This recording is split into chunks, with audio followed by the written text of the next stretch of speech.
तो hello everyone, how are you all? Fine.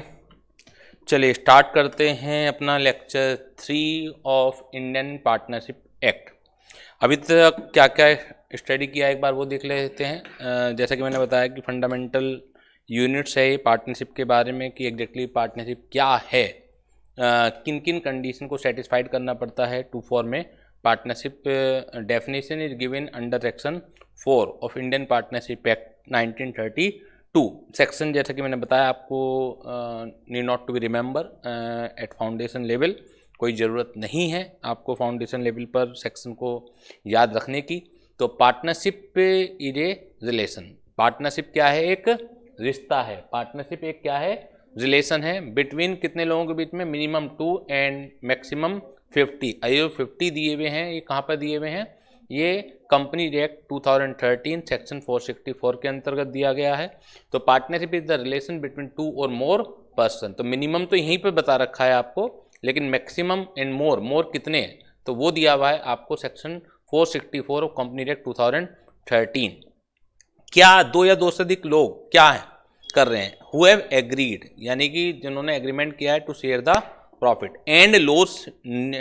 जरूरी नहीं है, वो एक अलग बात है कि जब आप पार्टनरशिप में एक फॉर्म करते हैं तो ज़्यादातर केस में प्रॉफिट एंड लॉस दोनों होता है, लेकिन रिक्वायरमेंट नहीं है, ठीक है ना, to share the profit of a business. किसका आपको प्रॉफिट शेयर करना है? बिजनेस का। और बिजनेस कौन कैरी ऑन कर रहा है? Carried on by all or any of them acting for all. तो this is called mutual agency. एक एक चीज़ मैं डिटेल में आपको बता चुका हूँ। जहाँ तक जो पार्टनर हैं, जो इंडिविजुअल हैं, उन्हें पार्टनर्स के नाम से कहा जाता है, कलेक्टिवली उन्हें फर्म के नाम से बोला जाता है, और जिस नाम से वो काम करते हैं that is the firm name. Clear हो गई? नेक्स्ट टॉपिक था आपका रजिस्ट्रेशन का, कि क्या रजिस्ट्रेशन जरूरी है? द आंसर इज नो, लेकिन डिजायरेबल है। डिजायरेबल क्यों है? कि कुछ कॉन्सिक्वेंसेस से आपको होकर गुजरना पड़ता है, इफेक्ट हैं कुछ नॉन रजिस्ट्रेशन के, या इनडायरेक्टली पेपर में आ जाए डिसएडवांटेज ऑफ नॉन रजिस्ट्रेशन, कि क्या नुकसान हो सकते हैं आपको नॉन रजिस्ट्रेशन के।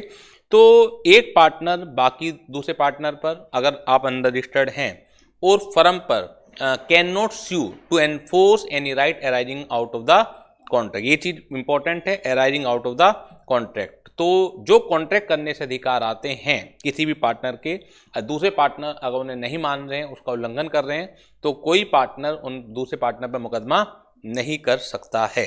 Is it clear? तो सिविल सूट नहीं हो सकता, क्रिमिनल सूट हो सकता है, अगर आप चाहे रजिस्टर्ड हैं चाहे आप अनरजिस्टर्ड हैं।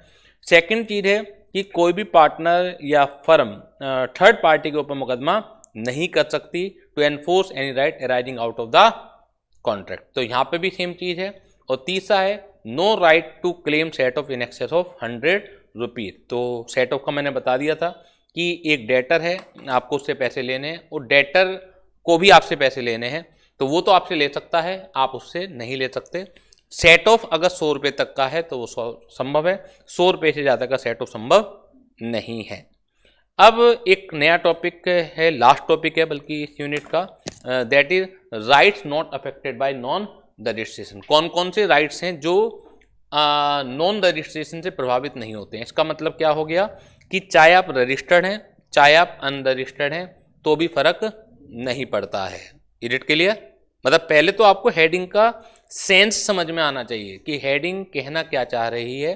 क्वेश्चन किसी भी रूप में आ सकता है, क्योंकि आप कई बार महसूस करते होंगे इस बात को कि आपने कोई पेपर दिया और पेपर में एक क्वेश्चन आ गया, आपको समझ नहीं आया, और जब घर लेके आए और अपने दोस्तों से विमर्श किया उस क्वेश्चन पेपर के ऊपर या टीचर्स को दिखलाया, तो टीचर ने आपको समझाया यार इस क्वेश्चन का तो मतलब ये था, और आपको आंसर आता था उसका। ऐसा होता ही नहीं होता, लेकिन आपको क्वेश्चन का मतलब समझने नहीं आया। तो हम लोग कभी भी इसकी तो प्रैक्टिस करते ही नहीं है कि क्वेश्चन को समझे कैसे। क्वेश्चन को समझने का मतलब क्या है कि अगर एक चीज़ कई तरीके से पूछी जा सकती है तो आपको चारों के चारों तरीके पता होने चाहिए, खाली आंसर रटने में कुछ नहीं रखा। क्लियर? तो इसका मतलब क्या है कि चाहे आप रजिस्टर्ड हैं चाहे आप अनरजिस्टर्ड हैं तो कोई प्रभाव नहीं पड़ेगा, ठीक है ना। अभी हमने देखा effect of non registration. Total 6 rights हैं जो non affected by non registration है, तो 3 तो मैं वहीं से लेके आऊँगा, ठीक है ना। हमने वहाँ बोला कि कोई भी पार्टनर मुकदमा नहीं कर सकता दूसरे पार्टनर पर फर्म पर to enforce any right arising out of the contract, यानी कि चाहे आप रजिस्टर्ड हैं चाहे आप अनरजिस्टर्ड हैं, लेकिन अदर देन जो राइट आते हैं आपके पास, जो अदर देन कॉन्ट्रैक्ट करने से आते हैं, तो वो तो प्रभावित नहीं होंगे ना इस चीज़ से। तो चाहे आप रजिस्टर्ड हैं चाहे आप अनरजिस्टर्ड हैं, हमने वहाँ पे पढ़ा कि जो फर्म है वो थर्ड पार्टी के ऊपर मुकदमा नहीं कर सकती है to enforce any right arising out of the contract, लेकिन ये भी तो साथ के साथ है कि थर्ड पार्टी तो मुकदमा कर सकती है चाहे आप रजिस्टर्ड हैं चाहे आप नॉन रजिस्टर्ड हैं।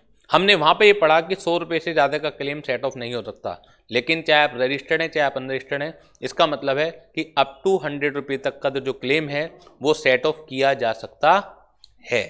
समझ आ रही है बात आपके?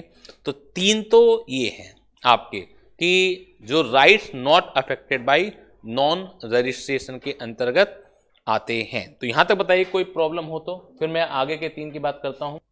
यहाँ तक कोई भी दिक्कत हो तो बता लें।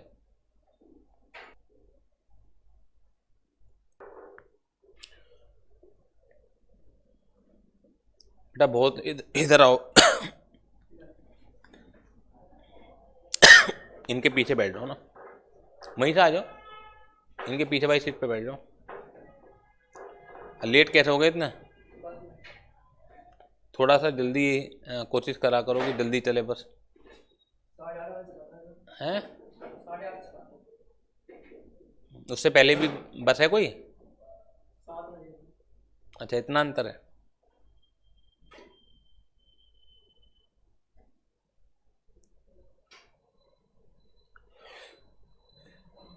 चलिए अब बात आती है कि ये तो 3 तो वहीं से आ गए, 3 और नए मैं बता रहा हूँ और विद लॉजिक बता रहा हूँ। देखिए कि लॉ मेकर्स को क्यों वो रखने पड़े कि चाहे आप रजिस्टर्ड हैं चाहे अनरजिस्टर्ड हैं।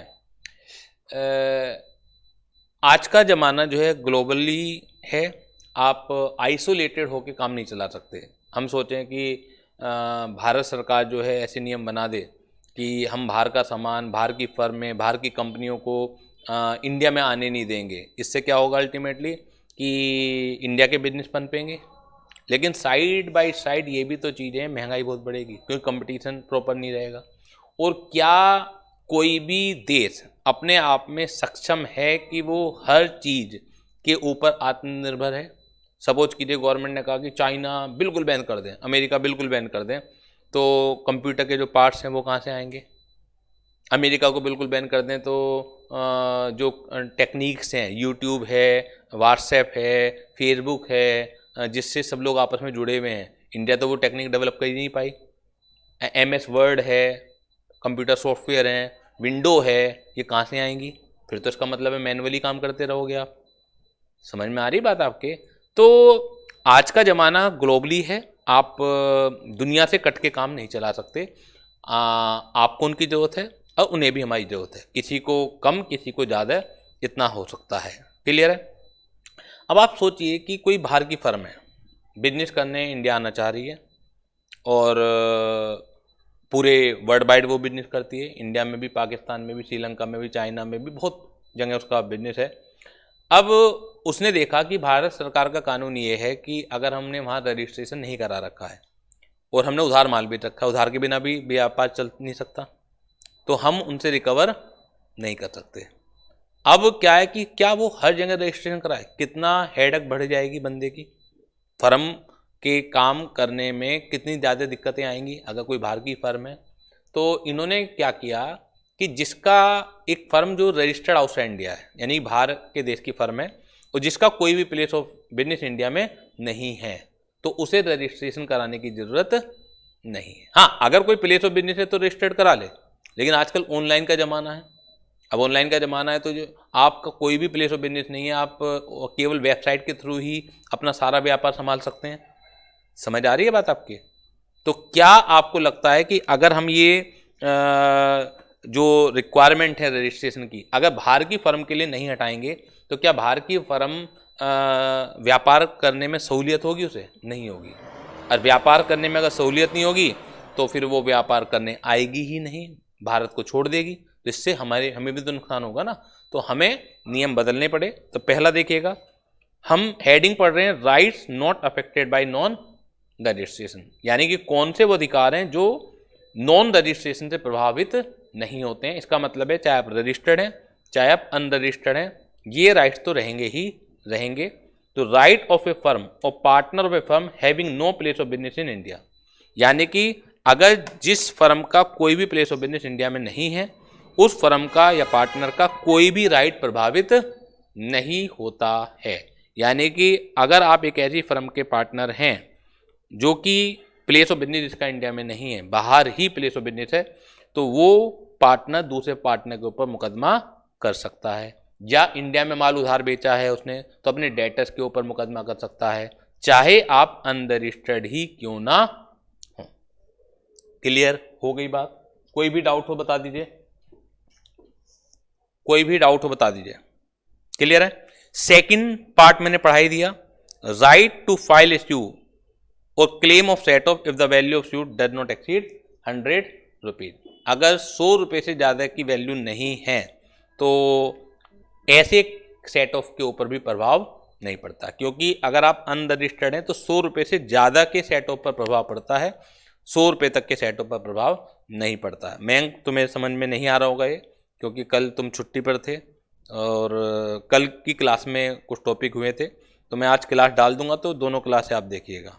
मतलब आज की क्लास क्योंकि समझ में कम आएगी तो कल की क्लास भी आपको देखनी पड़ेगी, आज की क्लास भी देखनी पड़ेगी। रोजी सा यही चीज़ आपके लिए भी है, आपको लग रहा होगा कि क्या चल रहा है, तो ये कल के टॉपिक से जुड़ा हुआ है मुद्दा, कल जो हमने पढ़ा है उसी से जुड़ा हुआ है। तो कल की क्लास भी आप देखिएगा, आज की क्लास भी आप दोबारा से देखिएगा। थर्ड पार्ट ये नया है, यानी कि अनरजिस्ट्रेशन से, नॉन रजिस्ट्रेशन से क्या प्रभाव नहीं पड़ता है।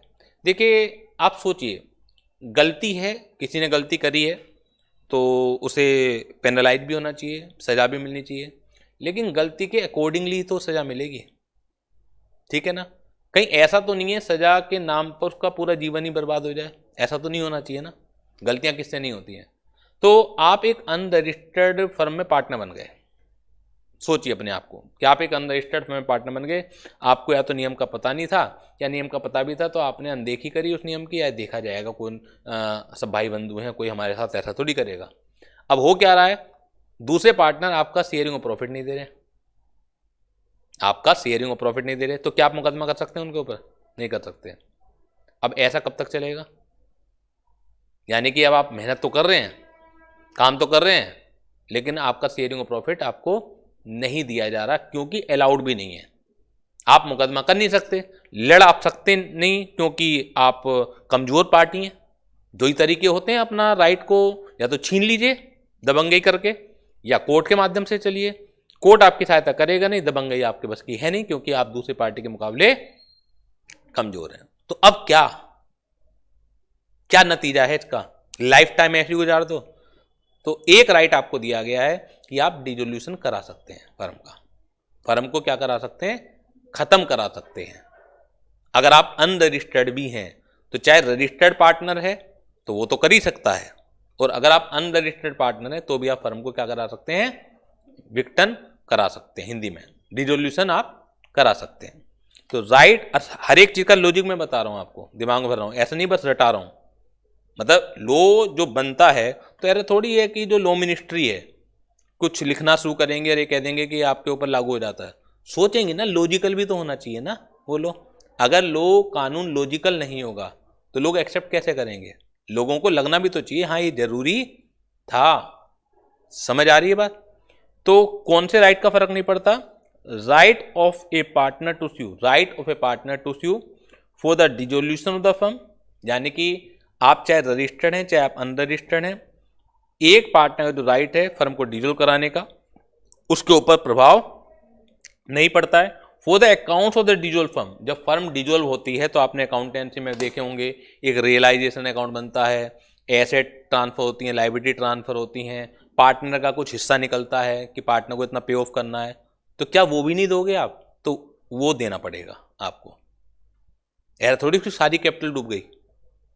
आप डिसोल्व कराइएगा तो डिसोल्व कराने का मुकदमा एंटरटेन होगा, कोर्ट ये नहीं कहने की कि आप तो अनरजिस्टर्ड फर्म के पार्टनर हो इसलिए हम डिसोल्यूशन हम आपका मुकदमा सुनेंगे ही नहीं, कोर्ट ये नहीं कहेगी। समझ आ रही है बात?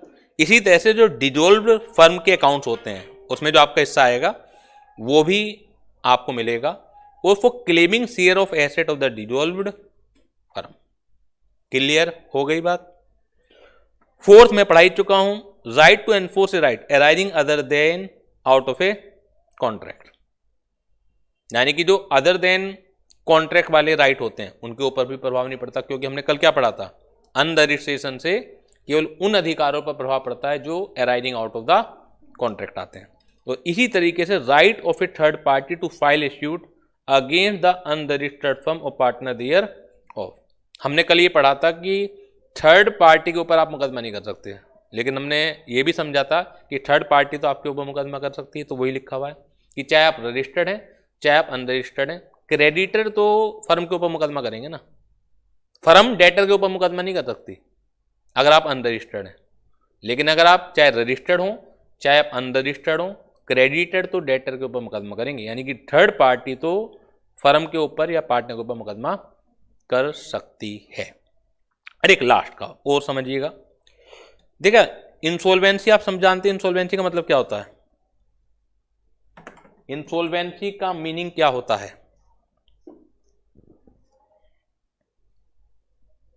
जल्दी बताइएगा, इंसॉल्वेंसी का मीनिंग क्या होता है?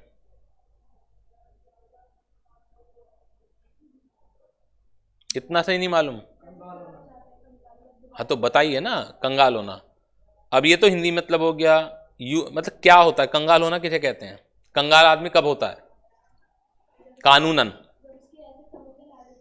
बहुत बढ़िया, तो घबरा क्यों रहे हैं? जब उसकी एसेट कम हो जाती हैं और लायबिलिटीज बढ़ जाती हैं तो आदमी दिवालिया घोषित हो जाता है, जिसे अंग्रेजी भाषा में कहते हैं इंसॉल्वेंट होना।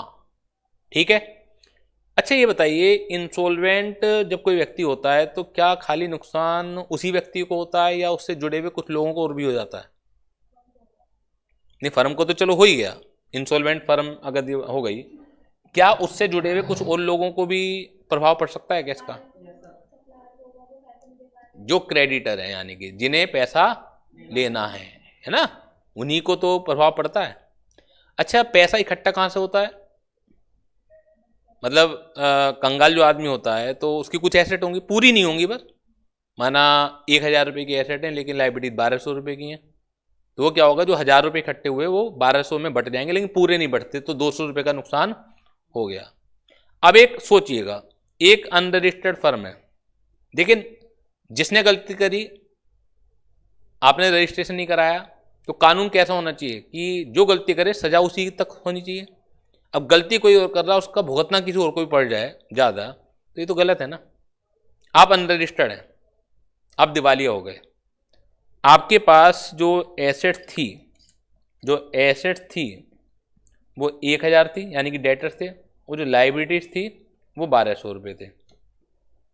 अब अनरजिस्टर्ड फर्म में क्या है कि आप डेटर पे मुकदमा नहीं कर सकते, लेकिन ये आप पे मुकदमा करेंगे, लेकिन जब आपके पास है ही नहीं तो क्या होगा, बाबा जी का ठल्लू।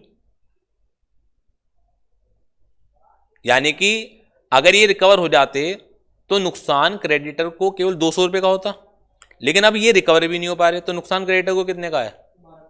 1200 का। बात समझ में आ रही है?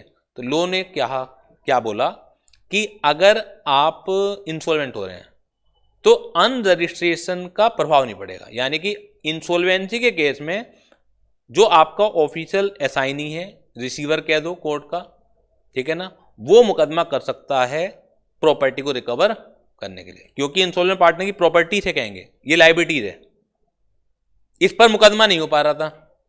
लेकिन मुकदमा कब तक नहीं होगा?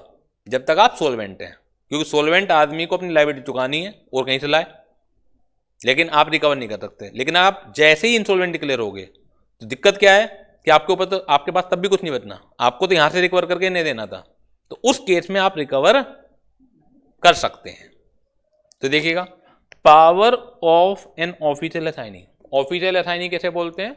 एक नाम है, कोर्ट जब भी कोई बंदा इंसॉल्वेंट हो जाता है तो उसका कंट्रोल अपने हाथ में ले लेता है, हर एक आदमी को अपॉइंट करता है कि आप इसके अफेयर्स देखिएगा, अफेयर्स का मतलब कामकाज देखिएगा, कि एसेट कितनी है, लायबिलिटी कितनी है, एसेट को रियलाइज कीजिए, इनके क्रेडिटर में डिस्ट्रीब्यूट कीजिए, उसे कह देते हैं ऑफिशियल असाइनी या रिसीवर ऑफ कोर्ट। ये और की जगह है ऑफ कोर्ट, यानी कि जो कोर्ट का ऑफिशियल असाइनी है या रिसीवर है उस पर प्रभाव नहीं पड़ता। किस बात का? To realise the property of the insolvent partner. नहीं तो क्या होता है, इंसॉल्वेंट पार्टनर मुकदमा नहीं कर सकता था ना, लेकिन अब प्रभाव नहीं पड़ रहा है to realise the property of insolvent partner. Clear हो गई बात ये? तो हमने क्या पढ़ा?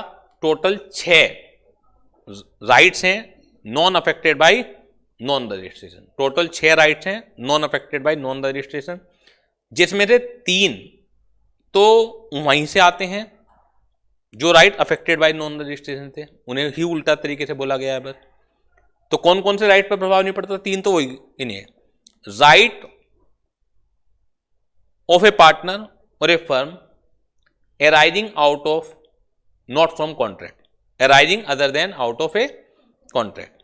यानी कि अगर एक पार्टनर या फर्म उन राइट को अवेल करना चाहता है जो अदर देन कॉन्ट्रैक्ट हैं, तो उन पर प्रभाव नहीं पड़ता, चाहे आप रजिस्टर्ड हैं चाहे आप अनरजिस्टर्ड हैं।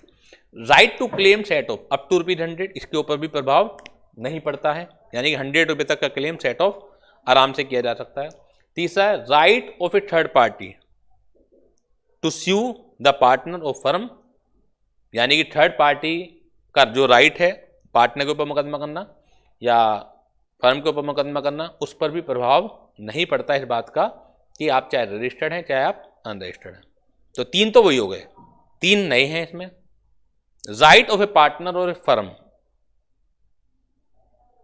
Of which no place of business is situated in India. एक ऐसी फर्म और एक ऐसी पार्टनर जिसका कोई भी प्लेस ऑफ बिजनेस इंडिया में सिचुएटेड नहीं है, उसका भी प्रभाव नहीं पड़ता है, चाहे आप रजिस्टर्ड हैं चाहे आप अनरजिस्टर्ड हैं। क्लियर हो गई बात है? इसके अलावा right of a partner to dissolve the firm, to claim the asset of the dissolve firm, और लास्ट है राइट ऑफ ऑफिशियल रिसीवर और assignee of the court to realise the property of insolvent partner या firm. ये 6 अधिकार हैं जिनके ऊपर प्रभाव नहीं पड़ता है। ठीक है, अब हम कुछ पास्ट ईयर देख लेते हैं भाई, जो आए हुए हैं। जैसे मैंने बताया कि ये कॉन्सेप्ट असाइनमेंट है।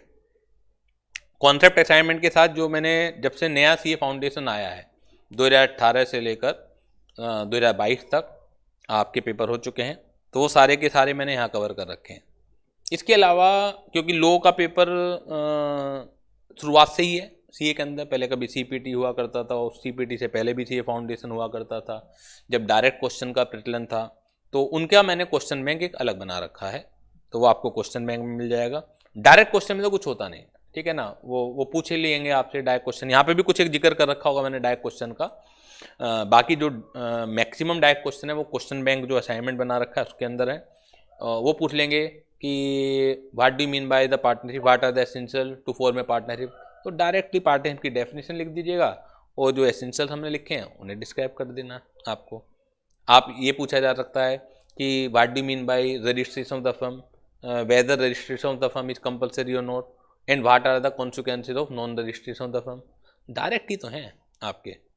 केस स्टडी में क्या होता है, घुमा फिरा के चीज़ें पूछी जाती हैं। केस स्टडी में आंसर तो कहीं ना कहीं डायरेक्ट ही लिखना होता है, लेकिन जो क्वेश्चन को आइडेंटिफाई करना है कि एग्जैक्टली पूछा क्या गया है। केस स्टडी में ऐसा नहीं कि आंसर का मतलब आंसर का तरीका बहुत कुछ चेंज हो जाना है, लेकिन मेन बात है क्वेश्चन को समझना उसमें। तो देखिएगा कौन कौन से क्वेश्चन आए हुए हैं। जनवरी 2021, business carried on by all or any of them acting for all, discuss the statement under the Indian partnership Act. तो this principle is called mutual agency, यानी कि business carried on by all or any of them acting for all. Basically इससे क्या चीज़ निकलती है, इससे क्या principal निकल रहा है, म्यूचुअल एजेंसी। तो इसमें एजेंसी समझानी है कि हर पार्टनर एजेंट है, हर पार्टनर प्रिंसिपल है। एजेंट अगर कोई काम करता है तो उसके लिए प्रिंसिपल जिम्मेदार होंगे। तो एक बार पढ़ लेते हैं। और घर पर आपको सेल्फ भी लिखना। देखिए पढ़ के ही नहीं छोड़ना। बच्चे गलती क्या करते हैं, पढ़ के छोड़ दिया, हाँ ठीक है समझ में आ गया। लिख नहीं सकते आप जब तक कि आप राइटिंग प्रैक्टिस घर पर नहीं करेंगे। ये 50 नंबर का है, लिखे हुए भी हैं। 4 नंबर लिखा हुआ तो है। 6 नंबर से ऊपर का क्वेश्चन नहीं आना आपका। 2 नंबर के आएंगे, 3 नंबर के आएंगे, 4 नंबर के आएंगे। इसका कुछ नहीं कह सकते। इसका एक एवरेज में बता सकता हूँ 6-7 नंबर से 8 नंबर तक जो कर पाएंगे आप। कई बार आप गलती बच्चे क्या करते हैं कि कोई क्वेश्चन पेपर उठा लिया आपने और उसमें खाली पार्टनरशिप के क्वेश्चन ढूंढने शुरू करे आपने, और वो दिख रहे हैं 10-12 नंबर के। तो अगर आप ऐसे ढूंढने शुरू करोगे अलग अलग तो 100 नंबर का पेपर नहीं होता, फिर वो 140 नंबर का पेपर होगा। लेकिन जब आप कर पाओगे, क्योंकि एक क्वेश्चन तो छोड़ना नहीं होगा आपको। मतलब 5 क्वेश्चन आए आपके लो में से, तो 5 में से 4 करने हैं आपको, तो एक क्वेश्चन तो छोड़ना ही है हमें। तो जो आप एग्जैक्टली कर पाओगे वो 6 से 7 नंबर 8 नंबर तक का ही आएगा। कॉन्ट्रैक्ट एक्ट सबसे ज़्यादा होता है। कॉन्ट्रैक्ट एक्ट, फिर सेल्स ऑफ गुड्स एक्ट और कंपनी एक्ट बराबर करीब करीब बराबर से होते हैं। फिर पार्टनरशिप एक्ट है और सबसे लास्ट में LLP। ये सीक्वेंस है। टोटल 60 नंबर का पेपर है फिलहाल मई 2023 के लिए। क्लियर होगी बातें? तो इस चीज को एक्सप्लेन करना है। The business must be carried on by all the partner or by anyone or more of the partner acting for all. In other word there should be binding contract or mutual agency between the partner. Basically इस line का मतलब ही क्या है, mutual agency को समझाना। An act of one partner in the course of the business of the firm is in fact an act of all partner। जो मैंने समझाया भी था म्यूचुअल एजेंसी को समझाते हुए कि एक पार्टनर के द्वारा किया गया काम वास्तव में सारे पार्टनर के बिहाफ पर किया गया काम के बराबर होता है। तो समझाओगे आप इसे। Each partner carrying on the business is the principal as well as the agent. हर पार्टनर जो बिजनेस कर रहा है वो प्रिंसिपल भी है और साथ के साथ एजेंट भी है। For all the other partner he is an agent in so far as he can bind the other partner by act and he is the principal to extend that he is bound by the act of the partner. वो agent इसलिए है कि वो अपने act से दूसरे partner को बाध्य करता है, और साथ के साथ वो प्रिंसिपल इसलिए है कि दूसरे जो काम करेंगे वो खुद भी तो बाध्य है। यही तो मैंने समझाया था आपको। तो बेसिकली जब हम बात करेंगे business carried on by all or any of them acting for all, explain, तो बेसिकली एजेंसी फिर म्यूचुअल एजेंसी को आपको एक्सप्लेन करना है। समझ आ रही है बात आपके? तो आंसर तो डायरेक्ट ही है। It may be noted that the true test of partnership in mutual agency if the element of mutual agency represent then there will be no partnership. Next बड़े छोटे छोटे जो क्वेश्चन है। Referring to the provision of the Indian Partnership Act, answer the following. What are the consequences of non-registration of partnership firm? Direct नहीं है क्या है? आपको डायरेक्ट 3 पॉइंट लिखने हैं, उन्हें एक्सप्लेन करना है। What are the right which would not be affected by non-registration of the firm? जो भी पढ़ा ये भी डायरेक्ट ही है। तो बेसिकली 6 नंबर का क्वेश्चन आया होगा, 3 + 3 ऐसे दिए होंगे। 3 नंबर में आपको ये बताना है कि कौन कौन से राइट अफेक्टेड होते हैं, और फिर 3 नंबर में आपको बताना है कौन कौन से राइट अफेक्टेड नहीं होते हैं। आपको ये फालतू चीज लिखने की जरूरत नहीं है कि रजिस्ट्रेशन जरूरी था नहीं था, पूछा ही नहीं है। डायरेक्ट पूछा है इन्होंने कि वो बताइए कि जो नॉन रजिस्ट्रेशन से प्रभावित होते हैं, वो बताइए जो नॉन रजिस्ट्रेशन से प्रभावित नहीं होते हैं। सीए का पेपर देने जा रहे हो, टू द पॉइंट आपको आंसर लिखना होता है, फालतू बकवासबाजी नहीं करनी है कि आप कहानी लिखने बैठ गए फिर बाद में पता लगा कि क्वेश्चन पेपर आते हुए भी आपका क्वेश्चन पेपर छूट गया क्योंकि टाइम ही नहीं बचा इतना। पेपर लंबा आता है, ये आपको आज ही से पता होना चाहिए। बाद में रोना रोएंगे आप, यदि हमें तो पता ही नहीं था, हम तो लिखते लिखते हाथ थक गए। तो आपसे बड़ा बेवकूफ कोई नहीं है, ये तो पहले दिन से पता है आपको। गलती कहाँ कहाँ बच्चे करते हैं और उन्हीं गलती का खामियाजा उनके रिजल्ट में देखने को मिलता है। और ये कोई टीचर बताने को तैयार नहीं है। टीचर केवल इतना बताने को तैयार है कि मैंने पढ़ाया और आपको लगना चाहिए कि आपको समझ में आ गया बस। अब चाहे उसके लगने से आप पास हों या ना हो।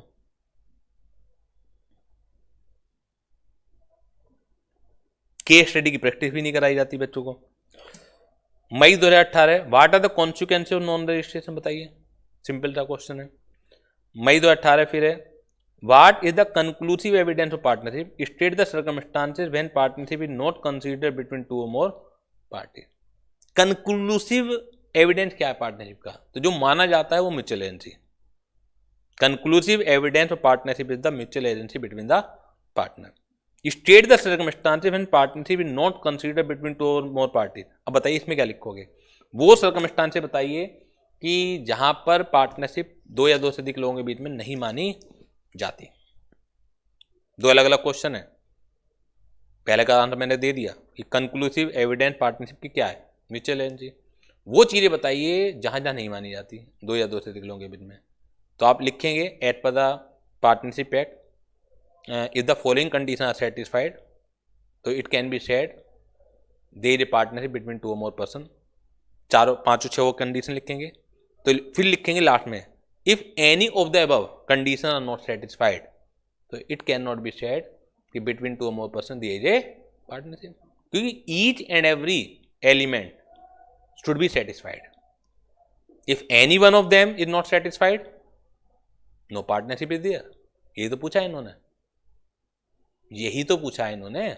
इस चीज को ये भी तो पूछ सकते, वो आसान लगता आपको कि what are the essential element to form a partnership, फिर आप डायरेक्ट लिख देते। इन्होंने उल्टा पूछ लिया कि कब दो या दो से अधिक लोगों के बीच में नहीं मानी जाती, तो जब मानी जाती है अगर वो सेटिस्फाइड नहीं है तो नहीं मानी जाती। इससे आसान क्या होगा, लेकिन यहां ही लग जाएगा बच्चा। समझ आ रही है बात आपके? इन आंसरों को जो मैंने छोड़ रखे हैं यहां पर, इन्हें आप घर पे लिखिएगा, एक रजिस्टर बना लीजिए। ज्यादातर सब लिखे में मैंने, ये भी आंसर आपको क्वेश्चन बैंक में मिल जाएंगे वैसे तो आपको, फिर भी इन्हें आप घर पे लिखिए, मुझसे चेक कराइएगा। मई 2019 4 नंबर का क्वेश्चन है, whether a group of person is or is not a firm, whether a person is or not a partner in a firm, explain the mode of determining. वही नहीं पूछा ऊपर वाले क्वेश्चन, बताइए मुझे क्या दोनों क्वेश्चन में अंतर है? आप अगर क्वेश्चन को समझेंगे नहीं, अलग क्वेश्चन नहीं है, उन्होंने ये पूछा है कि मुझे बताइए कि कब ये दो या दो से अधिक लोग पार्टनर माने जाते हैं और कब कब नहीं माने जाते। बेसिकली वही लिखना है। तो ऊपर का आंसर लिख के मैंने यहां लिख दिया था, अगर आप देखिएगा सारे कुछ वही हैं जो डायरेक्ट क्वेश्चन में होता है।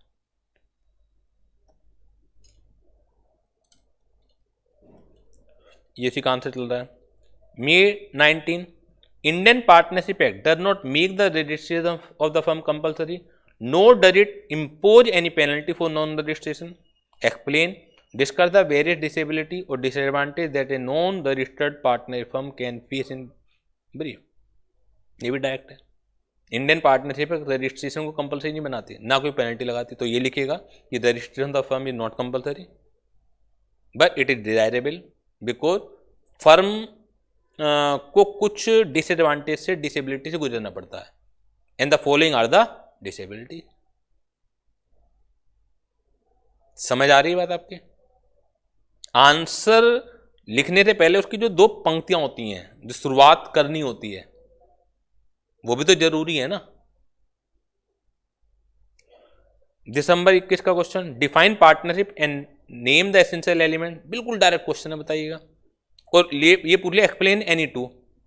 बच्चा क्या होगा, बस यहां तक पढ़ेगा, 6 की 6 एक्सप्लेन करना शुरू कर देगा। ये कह रहे हैं कि पार्टनरशिप को डिफाइन कीजिए, 2 एसेंशियल के 6 एसेंशियल, 5-6 एसेंशियल, बस 2 को डिटेल में बताइए। उतना ही बताइए आप, क्यों फालतू कर रहे हैं? फालतू नंबर नहीं मिलने कट सकते हैं आपके इस बात के कि आप क्वेश्चन को ढंग से नहीं पढ़ते। आप सीए जैसा कोर्स करने चाह रहे हो और 11-12 की तरीके से आप एक्सप्लेन करना चाह रहे हैं कि बेवकूफ़ बना रहे हैं आप एग्जामिनर को कि आपने कितने पेज बढ़ दिए। ये एक नंबर के 6 क्वेश्चन आए होंगे। State whether the following are the partnership, A and B jointly own a car which they used personally on Sunday and holiday and let it on hire at taxi on other days and equally divide the earning. तो ये कह रहे हैं कि क्या ये partnership हैं? देखिए बहुत सारे तरीके होते हैं, मतलब बिल्कुल क्लियर नहीं है यहाँ पर। मेन बात है कि नॉर्मली ये देखने से नहीं लग रहा कि सारी एसेंशियल पूरी हैं, लेकिन क्योंकि रेगुलर एक्टिविटी पे कर रहे हैं तो ये हो सकता है बिजनेस भी, पार्ट टाइम बिजनेस नहीं होते क्या? तो दोनों ही तरह के आंसर आएंगे। इंस्टीट्यूट दोनों ही तरह के आंसर लिखेगा इसमें। पेपर में आपको एक लिखना है, लेकिन जो आप आंसर लिखेंगे आपका जो रीजन होना चाहिए उससे सपोर्टेड होना चाहिए। आप लिखेंगे क्योंकि इसमें म्यूचुअलेंसी का अभाव है या इसमें बिजनेस नेचर जो होती है उसका अभाव है, तो इसलिए पार्टनरशिप नहीं है। आंसर देखिएगा इसका। No, this is not a case of partnership because the sharing of profit or gross return accruing from property holding joint or common interest in the property would not itself make such person partner. खाली sharing of profit से ही partner नहीं बनते, कुछ और भी जरूरी है। लेकिन ये भी तो नहीं लिखा कि वो जरूर प्रेजेंट थे या नहीं थे। अगर आप दूसरा आंसर लिखते हैं, ये आंसर इंस्टीट्यूट के दिए हुए हैं, आंसर दोनों ही इंस्टीट्यूट ने दे रखे हैं। Alternatively this part can also be answered as below कि यस पार्टनरशिप है, लेकिन फिर आप बताएंगे कि बाकी चीजें भी मौजूद हैं। This is a case of partnership as the car is used personally only on Sundays and holidays and used for most of the days at taxi, hence it is inferred, यानी कि ये कह सकते हैं हम लोग, ये पता लगा सकते हैं that the main purpose of owing the car is to let it for business purpose. 7 में से 5 दिन तो किराए पे दी जा रही, तो ये कह सकते हैं कि बिजनेस ही था। लेकिन जो बिजनेस की कार होती है वो पर्सनल पर्पज के लिए भी तो यूज हुई जाती है। तो अगर आप ये कहते हैं कि पार्टनरशिप नहीं है तो इसका मतलब कहीं ना कहीं ये मान रहे हैं कि बिजनेस नहीं है।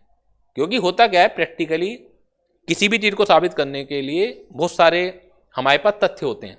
यहाँ पर केस स्टडी में क्या होता है, लिमिटेड इन्फॉर्मेशन होती है। तो लिमिटेड इन्फॉर्मेशन से कई बार क्वेश्चन ऐसा होता है कि क्लियर कट पता नहीं लगता।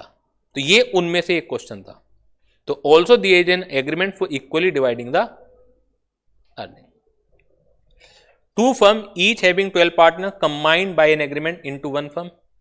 ये कह रहे हैं कि 2 फर्म हैं, दोनों के पास कितने हैं पार्टनर, 12-12 हैं, और उन्होंने फिर एक कंबाइंड फर्म कर ली। तो कह रहे हैं कंबाइंड फर्म कर ली, मतलब क्वेश्चन वैसे गलत है, मैं बता दूं टेक्निकली ये, लेकिन ये आंसर इंस्टीट्यूट का है तो मैं भी मजबूर हूं इंस्टीट्यूट के आंसर को देने के लिए। लेकिन अगर बात करें नॉलेज की बात करें तो ये फर्म नहीं है। क्यों फर्म नहीं है? एक्चुअली फर्म होती है 2 या 2 से अधिक लोगों के बीच में। लोग का मतलब क्या है, जिनकी लीगल एग्जिस्टेंस हो, और फर्म की अपने आप में लीगल एग्जिस्टेंस नहीं होती है। तो 2 फर्म आपस में मिलकर एक तीसरी फर्म नहीं बना सकती। हाँ, 2 फर्म के जो पार्टनर हैं 12 ये मिल जाएं और 24 लोगों की एक फर्म बना लें, वो पॉसिबल। लेकिन फर्म आपस में नहीं बना सकती। यहां पर इन्होंने क्या लिखा हुआ है, 2 firm each having 12 partner combined by an agreement into 1 firm। तो ये आंसर इंस्टीट्यूट का है लेकिन गलत है।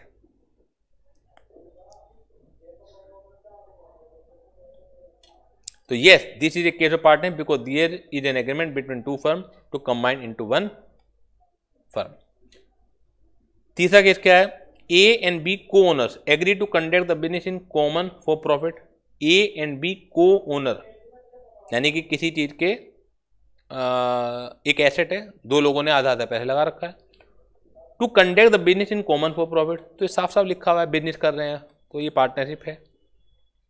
Some individual form an association to which each individual contribute 500 equally. The objective of association to produce cloth and distribute the cloth free to the war widows. आप ये बताइए कि आप धर्म का काम कर रहे हैं, सामाजिक काम कर रहे हैं, तो ये बिजनेस तो नहीं हो सकता ना, तो ये पार्टनरशिप नहीं है। बिजनेस होता है टू अर्न द प्रॉफिट। यहाँ पे क्या हो रहा है कि आप 500 रुपये जमा कर रहे हैं, और जो जंग में विधवा हो गई लेडीज, उनको आप कंबल बांटने में, क्लोथ बांटने में यूज कर रहे हैं। तो this is not called business.